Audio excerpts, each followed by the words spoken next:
welcome to It's Not Rocket Science. Tonight, it's White Van Man versus high-tech drone in a delivery duel. OK, let's go. Rachel witnesses life-changing bionics in action. So, Chris, Rex, Chris. What do you do? And I become a swinger with Romesh in my sights. yes, Romesh and I will be coming in like a wrecking ball. I came in like a wrecking ball! Please don't do that, risking our lives to prove a scientific theory. But first, before Romesh sings again, drones. Amazon and Google say they're the future of deliveries, but will they ever replace the friendly face of the White Van Man? As someone who feels passionately about the reputation of the White Van Man, I decided to pit one against the other.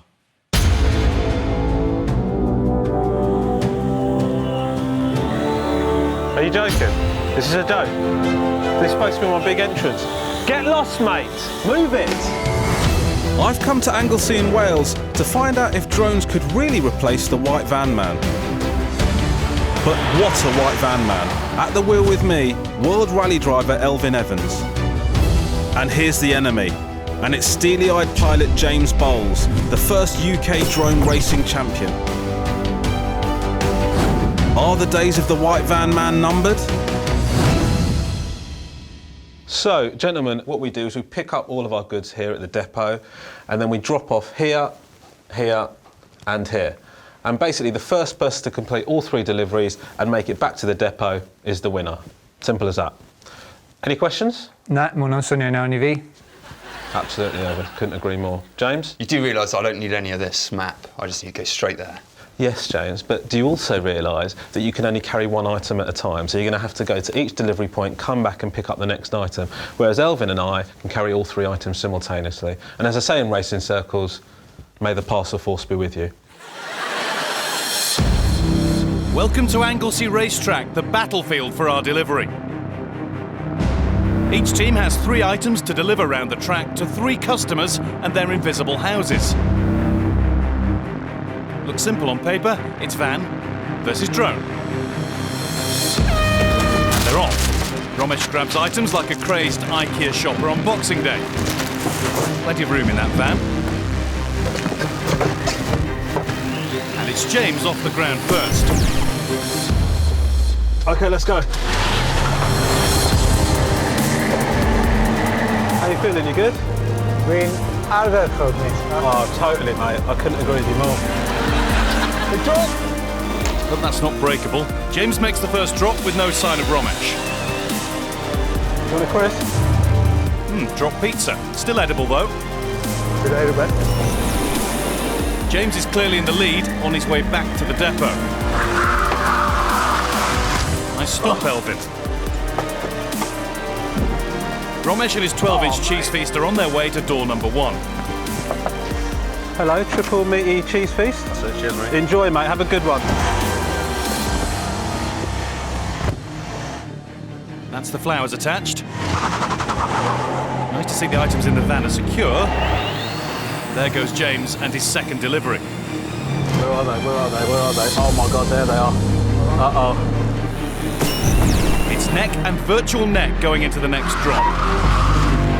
This is exciting stuff as Romesh arrives first and takes the lead.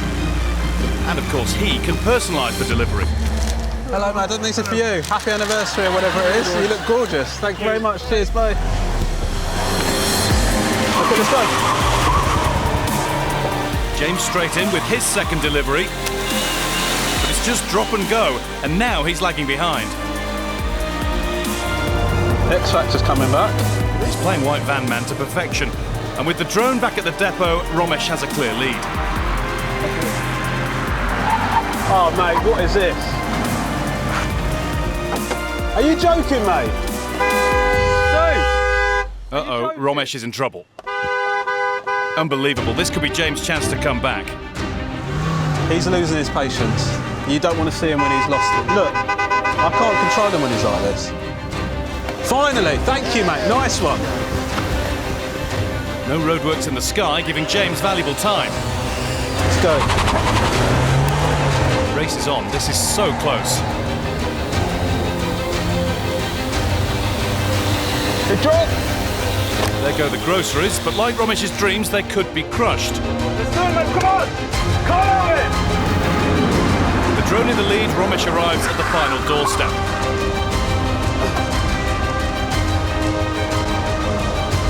Oh, man. Time for more of that personal touch. Hello, sir. Here you go. Enjoy your stuff. Have a great day. Romesh's final delivery has been made, and it's a race to the finish. The future of the white van is in Romesh's hands. Come on! Yes, mate! Woo! Victory! Victory is ours! Mate, it's embarrassing. It is embarrassing. You came with drone. Elvin and I absolutely smashed it, mate. You got rinsed. You got done over. Oh, come on, it was so close. Drones are the future. I don't think so. They're clearly not, mate. White van, Elvin, me, absolutely nailed it. I think we've conclusively proven drones are done. Done, mate. Finished.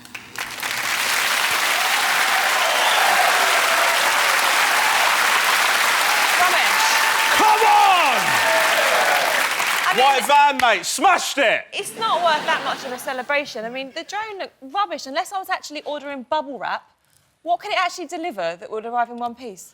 Yeah, that's true. The drone doesn't actually deliver to you personally, it just drops it nearby. Yeah. But yeah, and also the other advantage is you get my personal touch, do you know what I mean? Well, stuff like, here you go, mate, enjoy your stuff.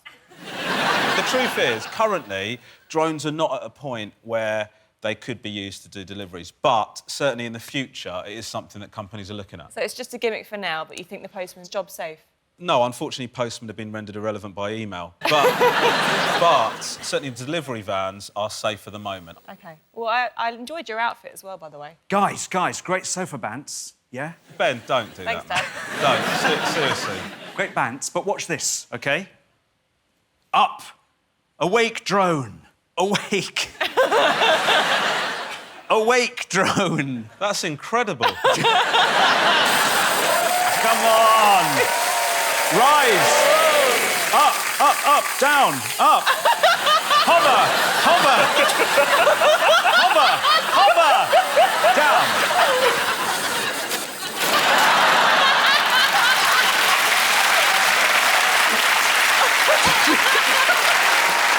Do you want to know how I did that? Do I want to know how you crashed a drone embarrassingly? Yes, I do. Tell me, Ben, how did you do that? Through the power of my muscles. Yeah, Ben, that bracelet says midlife crisis. It's bad, mate. Seriously, this is the Mayo armband, OK? OK. Picks up electrical signals from your muscles. Is that why it failed so badly? Give us a flex, Ben. Listen. It's not much of... Ben, it's not much of a gun show, if you don't mind me saying. What do you think you did wrong, Ben? Admittedly, that was a bit of a test run. Right. Yeah. But it is extraordinary what you can do. I mean, this really moves the game on because basically, if you can pick up signals from the muscles like that with just a band that you put around your arm, imagine you could control prosthetic limbs. You know, the sky's the limit. So how much is it? It's 180 quid. 180 quid to be able to miscontrol a drone like that? That sounds like a bargain. That's amazing. Coming up, we turn the dreams of a father of the bride into reality, and Ben and Romesh risk their lives in the name of science. I love physics, but I'm not sure if I love physics this much.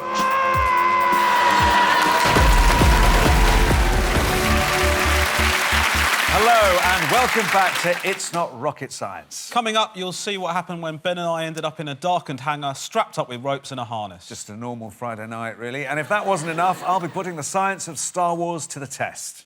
But first, I wanted to show you this. It's the world's smallest 3D printing pen, and it means that you can create solid drawings like this. I actually gave you two a pen each earlier. How are you getting on? Well, I mean, it's not...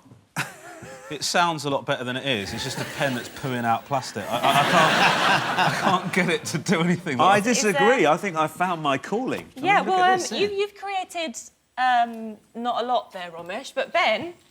You see, it's my alien here. A rocket. Top of the class, Mr. Miller. Romesh could try harder. It just keeps hanging off, like, you know when you get a goldfish that can't quite shake it off in the tank? This is a 3D printing pen. Moving swiftly on from art to the subject of your choice, maths. Rachel, I think you could be out of a day job because there's an app on the market called Photomath. Photomath. Anyone can use it to take a photo, right, of a maths problem, and the app will solve it in a second and give you the answer. Presumably it can't solve quantum mechanics. It can't solve complex questions like how much beard does have to cover Romesh's face before he decides to shave. I'll tell you what it could do, though. It could all do all that countdown stuff that you do, couldn't it, I imagine? In fact, that is what we can put to the test, because I've got the app right here, and I thought we could set up a sort of competition, basically. Me against an instantaneous computer that doesn't fail. Precisely. So, Brilliant, let's do it. here's your pen and paper. I mean, OK. I'm on to a loser, but I am quite intrigued to see what it can do. That's what my wife says.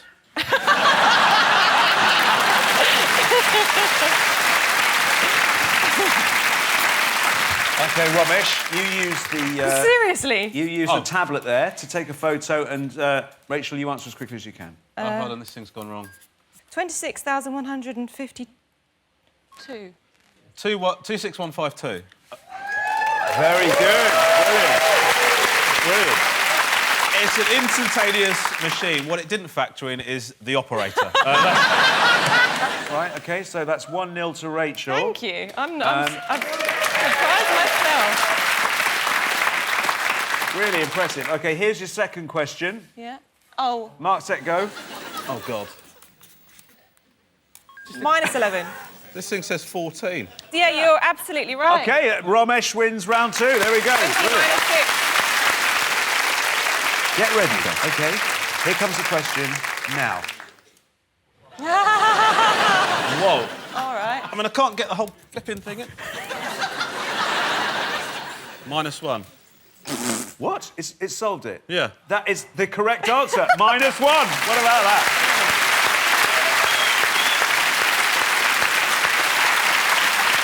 Well, that was a difficult challenge, but I don't think it was the most difficult challenge this week, was it, Ben?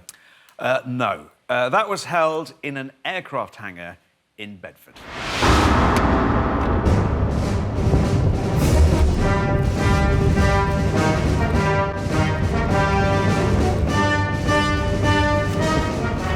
Wow, it's pretty mad, isn't it? Have you seen this? What is that? That is frightening. It looks like some sort of medieval torture device. It looks terrifying. Is that attached to the ceiling? Yeah. So what is this? OK, energy cannot be created or destroyed, only transferred into other forms. One of you will be strapped to a wall. The other will be strapped inside a wrecking ball, swinging towards you. That's what that is. That's what that is. The law of conservation of energy will save both your lives.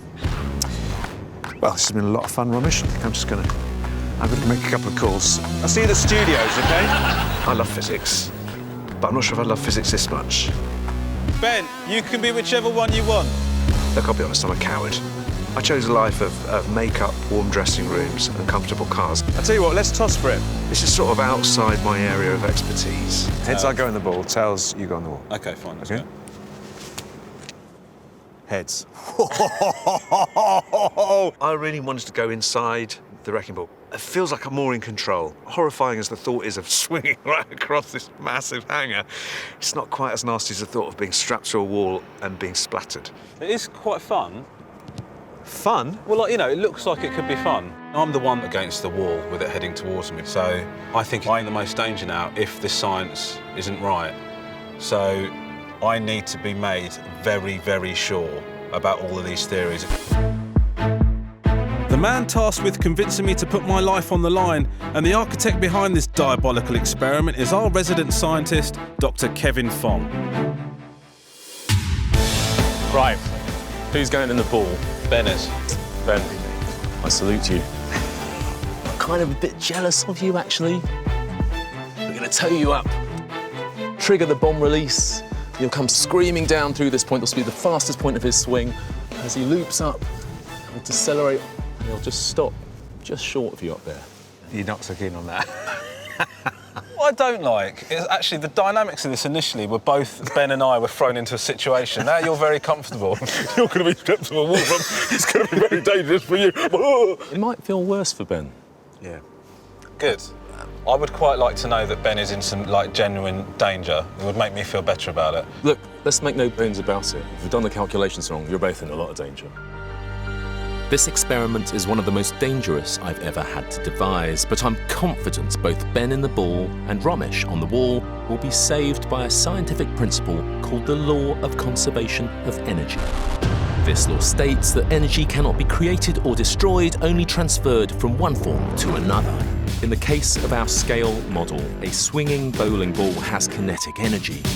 As the ball swings, air pushes against it, taking away some of that energy. Because of that energy transfer, our bowling ball will never reach the same height it's released from. As long as the start and end point are an equal distance from the centre of the room, Ben and Romesh will be safe. Let's show you. Give us your coffee. Hold on, mate. No, because that is Peruvian blend. This is you. This is your perch. This is Ben in the ball. OK. Go. I want the coffee back after. Bloody hell. Are you joking? You've knocked the coffee down and also failed to demonstrate that I'll be safe in the experiment. It's like a double punch to the face you give me there. This scale model isn't quite right. Let's move this board back. Can we get rid of this guy and get someone I actually trust? This is in the right position now, OK? Romesh, I reckon if you put your head here and I release it from there, your face will be safe. I don't... There's no evidence to suggest that this is a logical thing to do at this stage. Stand with your back to that. All right? OK, here we go. Love you, man.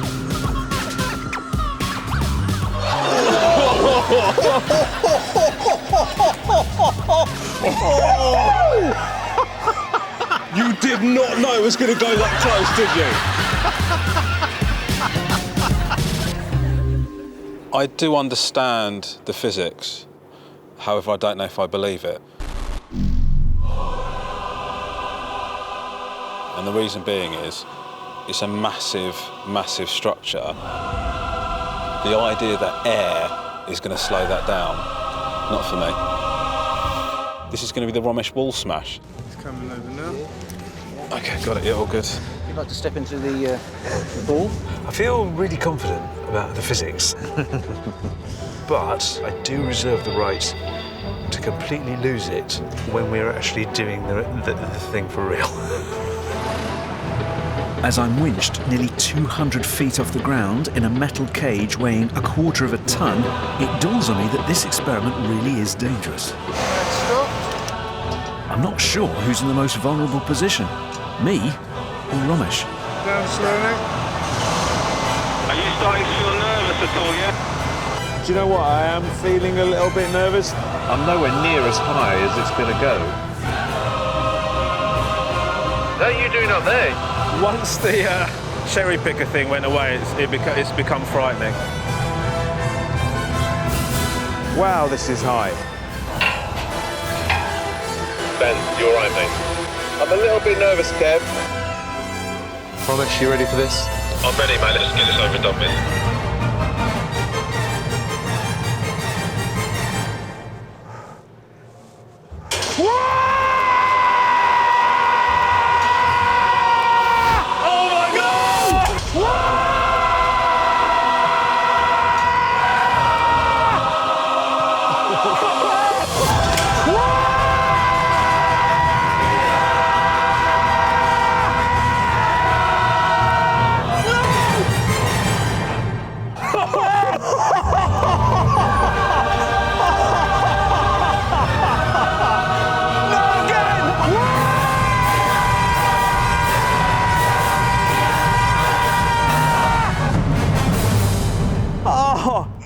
You have to be joking. That was so much closer than I thought it was going to.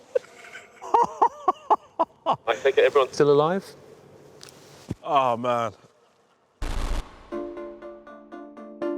Ben. It's amazing. That's going to bust out right through the other side of the warehouse wall. But Yeah. you didn't. You can always Yeah. trust in the science. I'm happy to trust in the science now. I'm back here, down on the ground. It was such an intense experience. You're clear to go. I'm not great with heights, but you can't get vertigo because you're just so high. Thank you so much, Kevin. My great pleasure. Awesome. Anyway, Let's go home. great job. Night, everyone. I came in like a wrecking ball. Hey! Do you know what I fancy is a pint? Yeah, me too. Hello? Mate, not funny. Hey!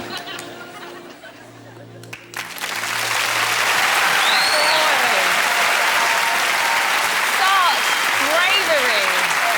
And when I say that, I direct that fully at Romesh. I mean, you were stoic, solid, strong, manly. Ben, I've never heard a grown-up make that kind of noise. You got me all wrong, Rach. That was You're a a battle screamer. cry. That was a lusty battle cry. That was to put the fear into my opponent. That was pretty embarrassing. How high were you? About 4 stories high. It was horrendous. I thought at first Ben was in the worst position because he's actually in the wrecking Yeah. ball, but I'm up on the wall and I have to listen to Ben. It's a horrible combination, to be honest with you. So would you actually switch and have a go in the other one's position? Be in Romesh's position in a heartbeat. Yeah, Yeah, easy. I would be in Ben's position and I wouldn't, like, scream like he did. Well, I think you're both extremely brave. Coming up, every father of the bride wants to be able to walk his daughter down the aisle. But I'll be meeting one man whose only chance to be able to do so is through bionic legs. And my force awakens as I finally get to blow up a spaceship. Big explosions there will be.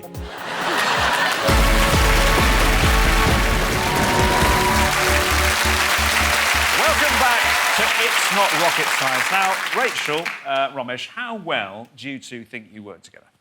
I think, well, we know Ant and Dec, but we're at least, Armstrong and Miller. Let me introduce you to Yumi, OK? Yumi... Please don't do that joke. I won't. Yumi is Who, the... me? I won't do it again. It's going to get really annoying. Yeah. Yumi... Who, me? This is the world's first industrial robot who can work really alongside humans. OK, Romesh, Yeah. right, it's your task Yeah. to work alongside Yeah. this robot, OK. put together an electrical component, and it's got to look like that. You want to have a closer look? All right. OK, are you ready? All right, fine. OK, Yumi, Who, me? It never gets old, does it? on your marks, get set, go. Oh, hello. Who goes first? Yumi goes Here we first. go. Do you notice anything special about Yumi? It's a robot. OK, put your hand somewhere near what she's doing. Oh! What happened then? She just stopped. Because Instantly. Yumi, OK, obeys the 3 laws of robotics. Do you know what those are? Yes, serve the public trust, protect the innocent, uphold the law. I thought the first rule of robotics was never talk about the laws of robotics. The 3 laws of robotics, OK, were created by science fiction writer Isaac Asimov. Asimov. Need to disprove my own point. Robots can't harm humans, number 1. Number 2, robots have to do what humans say unless that instruction harms a human. Number 3, robots must protect themselves unless protecting themselves harms a human. So the common thread there, don't harm a human. So this really is like man and machine working together. And this is this is new ground, basically. This is artificial intelligence of the future working with us, hopefully not taking over the world. So what have you made there, Ron? Well, I'm just about to make my last MCB01 circuit breaker. Someone told you, didn't they? We have a round of applause for Yumi and Romesh. Well done, Yumi and Ron. Finally, you found someone on your wavelength. Well, while some robots are designed to work, others are designed to work miracles. Here's how. We're now living in an age where dreams really can come true through technology. I'm here in Nottingham and I'm about to meet a family who are preparing to take the first steps into an exciting new future.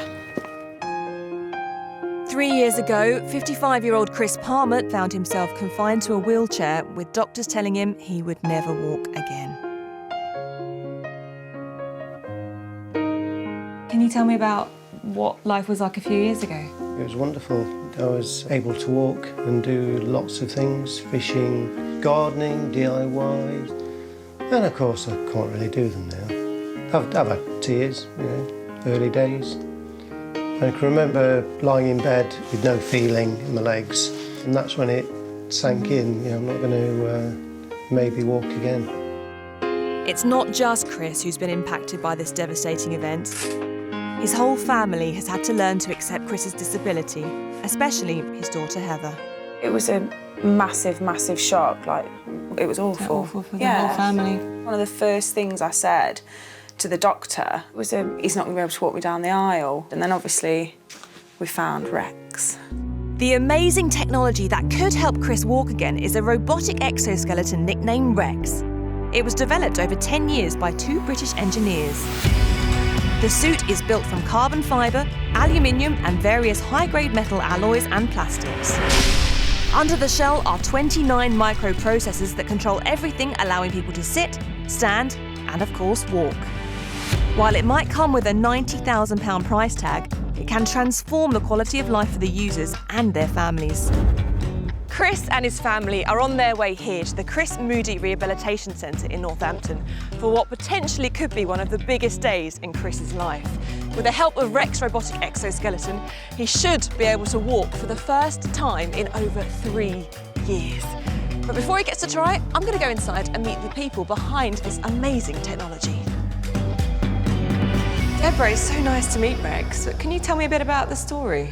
We started about 10 years ago. 2 Scottish engineers, both had experience of wheelchairs. So one of them, his mother, used a wheelchair, and the other engineer has MS. Right. And they had this crazy idea that they wanted to ensure that one of the engineers, Robbie, didn't have to use a wheelchair as his MS progressed. Right. So it started with an idea on paper and grew, and this is what we've got today. And what does it do? What is the technology? Well, the technology is such that people like Simon or anybody who uses a wheelchair can transfer into the Rex from a sitting position, select stand on the joystick and stand up. And once they're standing, they're able to use their arms because it's very stable, it's very easy to use. So this is the only hands-free, self-supporting robot in the world that helps paralysed people.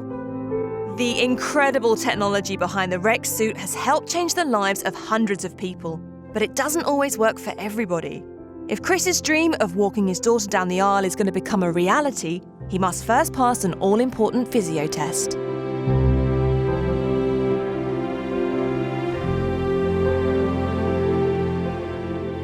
Everything looks safe and good to go. So that's the thumbs up?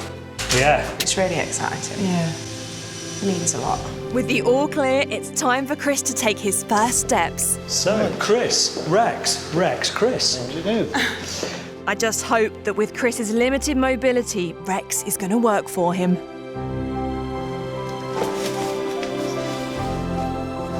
Push it forwards to stand. Nose right over toes.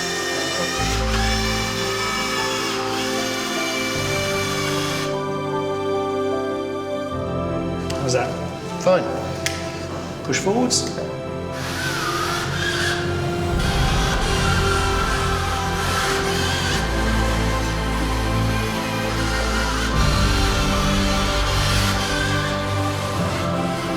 This will be your first walk in how many years? 3.5 years. 3.5 years. It was quite an emotional experience. Just being able to stand was wonderful. What do you think? It's amazing. Yeah, it's lovely. It's really nice. So do you feel like you can walk down the aisle in this? Yeah, of course. Yeah. It's finally sunk in that I'll be able to walk down the aisle to do that long walk. It'll make me complete. It's wonderful, really. Technology.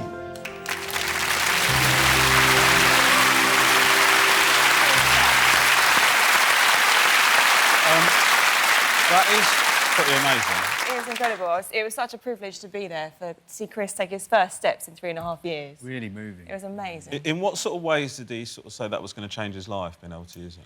Well, the thing Rex does, I mean, when you're in a wheelchair, you have all sorts of problems because the body's designed to stand up. So he actually needs to go in a wooden stand every day as exercise, but as well as the physical benefits that Rex brings, it's actually quite a good psychological boost as well, because something I didn't consider especially is just being at the same eye line as everybody else. And that's what Rex gives you. It's the only type of exoskeleton where you can have your hands free, so it completely supports your weight. So you can stand at the bar with your mates, have a pint, you can hug his wife, you can hold, you know, your baby, or simple things like making a cup of tea at the counter that we take for granted as able-bodied people. Rex allows disabled people to do. Why did they have to give him like a physio test before he could use it? Well, it's not suitable for everyone. I mean, there are ranges of disability, and they had to check that he could support himself and move himself from his wheelchair into Rex. And once he could, he got the all clear, and he could go in, and within a minute, say, of having the all clear, he was in Rex and moving around, and it was amazing. So when's the wedding? The wedding is in May, so Chris is going to be fully tucked up in his Rex, walking Heather down the aisle, and we just wish them all the best. And I can't wait to see the photos. Congratulations. So far tonight, we've seen robots that work with people, but I found an amazing way to use robotics, and I think it's up there with the Terminator. What is it, Rob? Well, you need to set your faces to excited. Right, because it's only a robot that plays the piano. Really? Yes, you're right to ooh. You're right to ooh. Join me.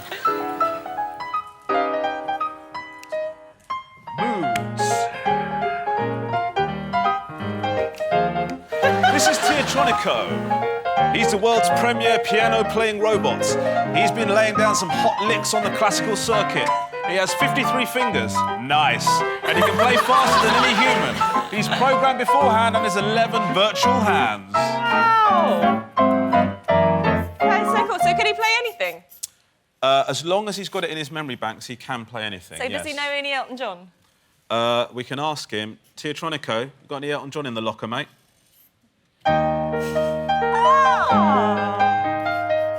Choice. I love Choice. you. Tune. You gonna sway? OK, Teatronico, chill out. Ben, Good one. thank you. Teatronico, play some Debussy. I don't know if he'll do it. He saw what you did to that drone. That's amazing. You asked him to do that. That's actually not bad. Not bad. That's amazing. Teatronico, chill. This, unfortunately, I think this just bankrupts everything that humanity stands for. I mean, basically, when I go to a classical music concert, I want to see some amazing guy or girl who's trained for like 15 years, has this kind of expertise, and puts their heart and soul into the music. Not oh, God, remind me not to hang out with you, mate. OK, guys, I don't want to hear about this. I'm done. I'm going to get him to play Frozen Listen, later. I've shown you a robot that can play the piano. You're not impressed. Get lost. I don't want anything to do with you. Coming up, explosions in space, and Ben will reveal the many ways that life on Earth will end. See you soon.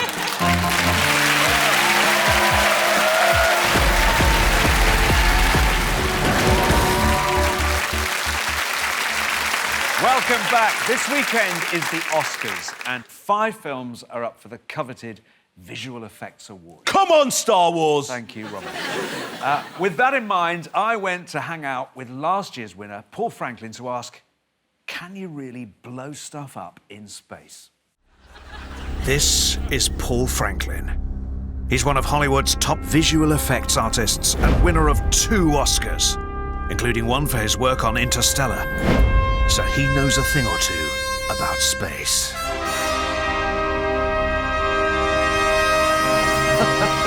It's a nice spacesuit, Ben. Thank you very much. OK, so this is what I want your expertise to do today, because I want to create some real space explosions. Are you up for that? Absolutely, that sounds like fantastic fun. To start our test, first we need to see what an explosion here on Earth looks like. For that, we need explosive, a firing system, slow-mo camera, and over here, Paul Franklin cowering behind a blast screen. Well, experience tells me this is the best place to be at this point. Speaking of which, and perhaps you'd like to do the honours. OK, so 3, 2, 1, ignition. That's a proper mushroom cloud. Look at that. That is. Should we go check it out? Yeah, absolutely. OK, Paul, let's see what we've got. If you want to run the footage, Simon, thanks. Let's have a look. So you can see there's the initial detonation going off. That's the classic explosion from an old-fashioned sci-fi movie. Exactly, that's exactly what you would expect to see in your typical Hollywood blockbuster. So now it's test number 2. Indeed. What does an explosion look like in the vacuum of space? In space, there's no air. It's a vacuum. So for our test to be real, we create one here by sucking out as much air as we can from this jar and setting our explosives inside. But can I convince Paul it's authentic? That is a little tiny bit of space right here on Earth. Go with it, Paul, come on. It's as close as we're going to get to space here today. Do you want to do the countdown, Ben? If you don't mind. 3, 2, 1. Nothing's happened. This is bonfire night all over again. That was it. That's it. A real explosion in space would be rubbish. It wouldn't look anything like it does in the movies. Well, to be fair, we haven't quite completed the experiment yet, because a real spacecraft would have air inside it. And so, fortunately for us, we have a spacecraft. This provides a little vessel that contains some air, so the charge will be inside that. It'll explode inside the air and blast the spacecraft apart into the vacuum. And that should give us what would really happen if we blew up a spacecraft in space. That I cannot wait to see. Our plan is to put our little spaceship inside a vacuum chamber because there's no air in space. But inside the little spaceship, there is air. When we blow it up this time, it should be the most accurate view of a space explosion we've seen yet. OK, I'll count it down. 3, 2, 1.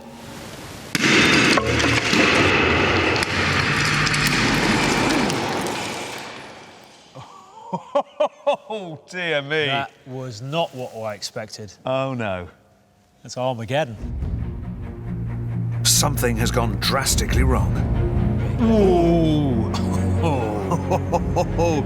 The experiment was a total failure because the seal was broken and air leaked in. It wasn't a vacuum like space. You know what this means? We're going to have to do it again. I think we are.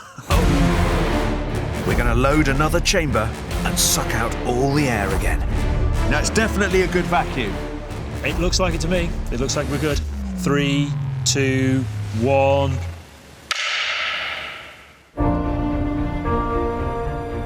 Could this be mission accomplished?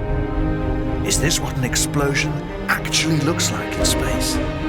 That's really dramatic what's happening here. Look. The pressure gets so high, it rips it apart. It goes like a rocket. And then at the end, the flames die really, really quickly because they're going straight out into a vacuum. You lot have actually been underselling space explosions. I shall do my best to try harder in the future. One end of the ship blows off, it gets fired 3 light years across the galaxy. Free your mind. Anyone got a laser gun? Death ray? No?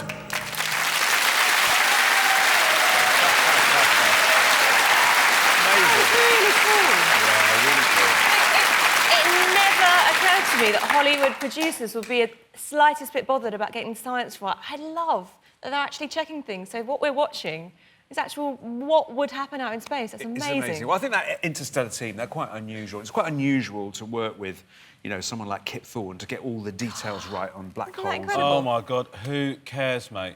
Like, in all honesty, in seriousness, if you're watching a film like that, you're not going, I hope this obeys the laws of physics, otherwise I'm not going to enjoy the film. You just want to see stuff blow up. I get That's it. why you go to cinema. I get I'm it. not going, oh, no, I don't think this obeys the rules. I don't think I'm enjoying myself. It adds to it that it is. No wonder I'm on my own at the cinema. To keep having conversations like this. I get it. You like your sci-fi soft. I like mine hard. It's... I'll tell you what, in all seriousness, I do think it's quite cool when you see how, like, visual effects progress, because there was a time when they were rubbish, now they're great, who knows where they're going to go in the future. Yeah, That's absolutely, what it means. absolutely. I mean, if there is a future, fantastic. Yeah. That's what? That's a little bit bleak. No, I mean, at some point, we'll meet our maker. Earth will be destroyed, taking all life with it, you know. Is this why you don't get invited anywhere? Taking a slightly dark turn. I think you guys need to see my end of the world forecast.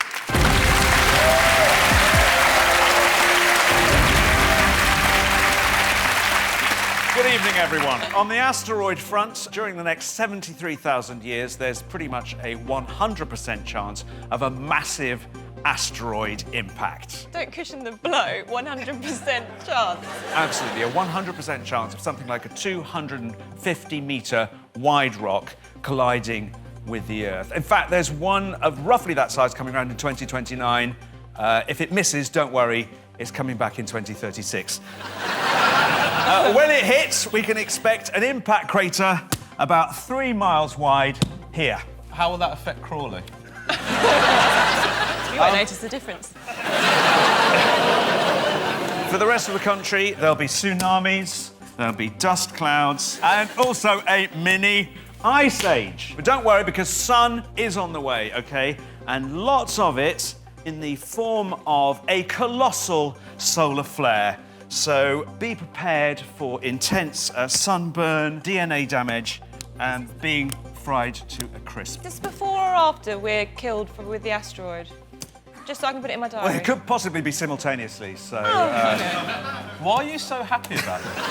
No, seriously, there is apparently a 12% chance of what they call coronal mass ejections within the next decade. And there's even more sun on the way. In roughly 5 billion years' time, the sun will run out of fuel, swell up to 1,000 times its current size, and completely consume the Earth, including... What does that mean? Does that mean it's going to get a tattoo? Anyway, there is some good news. For those worried about gamma ray bursts, we now know those only occur every 500 million years or so. Oh, great. Yeah, but we are overdue one, so when it does happen, it will comprehensively wipe out all life on Earth. So, here we go. So it's either asteroid, tsunami, ice age, or solar flare? Exactly. So if you do have any plans for the weekend, I congratulate you on your optimism. That's it from me. Back to the studio. Hold on. Listen, that was an impressive presentation and depressing. Yeah. How much of that is actually, like, correct? Well, the spirit of it is true. I mean, all that stuff is stuff we really shouldn't worry about because we have absolutely no control over it, but it's all absolutely true. There have been several mass extinctions on Earth that we believe have been caused by gamma ray bursts. Are you saying that's nothing to worry about? Well, I mean, there's nothing we can do about it, so we might as well... I think really? I think it's life-affirming, because you've got to think, well, let's not worry about tomorrow, let's just enjoy today. But surely if we know these things are going to happen and we know when the asteroids are coming, then we can put a plan in. Well, in the case of asteroids, you're right, and there is a UN programme at the moment, and, of course, a NASA programme, too, to try and map the near-Earth objects, the asteroids that are near the Earth, and try and steer them away from the Earth in case any of them do come as close as this one. I don't think steering is a problem. Where are you going to 2029. park it? OK, that's it for this week. So what have we learned? We've learnt that Hollywood producers aren't making their explosions big enough and that drones can't deliver pizza. And if you're ever stuck inside a wrecking ball, the correct noise to make is... It was a Comanche war cry. Well, next week, Ben will be blowing more things up, but this time with the help of Eamon Holmes. And Romesh tries his hand, or rather feet, at being a professional footballer. Oh! Until then, play safely on the planet, people. If we've still got one.